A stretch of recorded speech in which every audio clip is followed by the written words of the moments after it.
Hello and welcome to the WIHS Journal, Public Affairs from 104.9 FM. I'm Paul Kretschmer.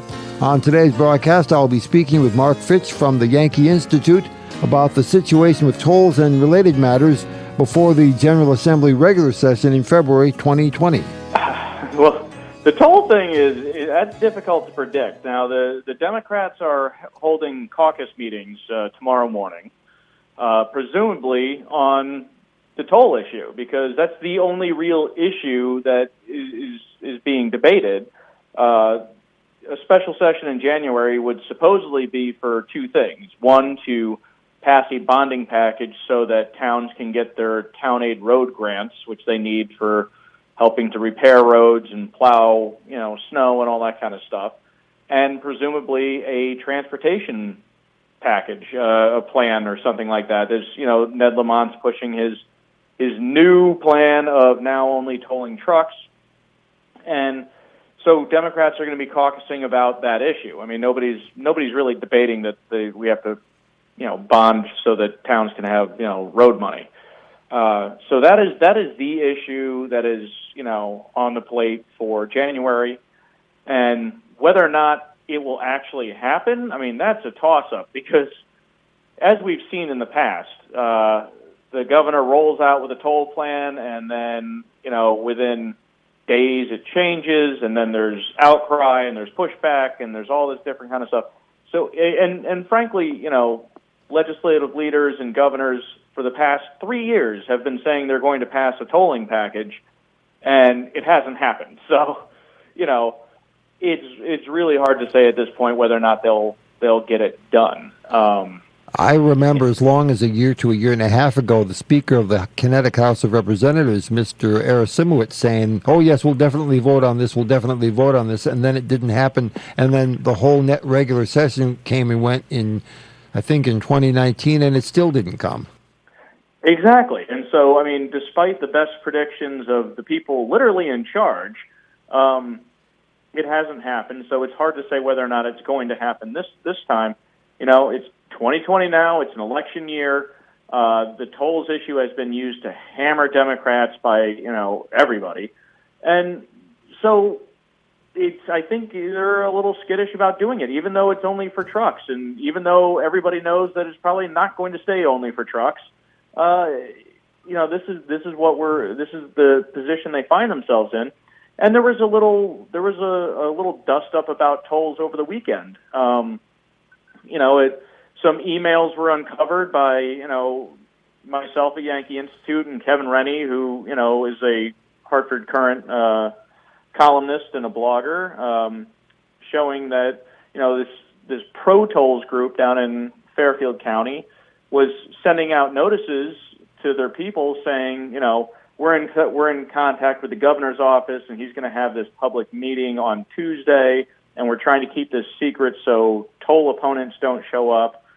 And this whole thing, and that we got a hold of those emails and published them, and the governor then kind of backtracked, saying that he's not actually going to that meeting, and it's been a whole thing again, and it's another kind of communications problem for the administration when it comes to just looking bad when it comes to tolls. I mean, these emails were marked as top secret, and don't let other people find out about it because we want to have a lot of toll supporters at this meeting. It doesn't seem to say much about the transparency of the process if one side wants to pull the wool over, well, not even pull the wool over on somebody's eyes, I was going to say, but actually pull something, at least, without the other side even having an appropriate opportunity within our democratic process to oppose it or agree with it, as the case may be. Yeah, and so the pro toll groups, who are pretty much Fairfield County based, they had apparently advance notice of this meeting. Nobody else was going to get advance notice. It was going to be, they were supposedly going to announce it on Sunday or Monday, and it was going to make it difficult for anybody who's opposed to it to get there. So since then, the governor is now holding an actual public meeting that's not being kept in secret on Sunday, this upcoming Sunday, at the same place in Westport, and I'm sure that's going to be an interesting show. But, it's just one more instance, and, this is Republicans and No Tolls Connecticut have kind of hammered this point home, is that the people of Connecticut don't trust their government. And then you see these, secret emails coming out and saying, oh, we got to gin up support, and don't tell anybody about it. That doesn't exactly build more trust in state government. It ends up looking like these kind of backroom deals and trying to create these AstroTurf, movements in the state, by, kind of, hey, we'll get all our supporters in the same room, and to the cameras, it'll look like there's this huge, pro-toll movement. And, so, yeah, it's this kind of AstroTurf, organization building, and I just don't think people are buying it anymore. Do you recall whether there was any consideration at one point as to whether or not it would even be completely legal to actually toll only trucks and not everything else as well? Well, that's being decided in the courts right now. Yeah, that's kind of seems, that's the general impression I had without being able to recall the exact details about that. Yeah, so Rhode Island instituted truck-only tolls. They are in court, and they're now in federal court fighting the Trucking Association. It's not looking great for Rhode Island. They're trying to do a lot of stalling tactics, and the Trucking Associations, kind of put out a statement saying, they know they're going to lose, and they're kind of throwing everything, including the kitchen sink, to try to, stall this, because let's face it, Rhode Island's not going to take down the gantries, just like Connecticut want to take down the gantries. They'll just have to toll everybody the same way they toll the truckers. So, that is being decided. And what's kind of interesting with this whole truck-only tolls thing in Connecticut is they're not sitting around to wait and see what the outcome of this court case is. They just sit there, the Lamont administration says, well, we're pretty sure we'd win. And off they go. They didn't seem as confident that they'd win when the hospitals sued them, because we just, settled with the hospitals for about $1.8 billion. Right. And Governor Lamont didn't seem very confident that we'd win when he changed his position, on tolling only trucks early in his administration. So the fact that they're very confident about Connecticut's legal prowess all of a sudden probably has a lot more to do with politics than reality. I know that Governor Lamont has another 3 years to serve before the end of his 4-year term, but in many ways, is his struggle with the tolling issue kind of going to set, well, it's already set the agenda, but perhaps what I could say is that tolling situation with Governor Lamont kind of going to set the tone of his reputation as a leader of men and women within Connecticut state government, seeing as he trucked through it all year long and he never came to a real conclusion for it.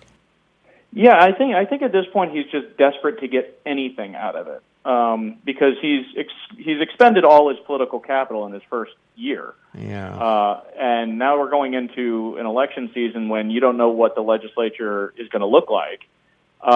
And I think he's just desperate to get anything done. It's unfortunate that he's put everything into this tolling plan, which the current version of is only going to bring in $187 million a year.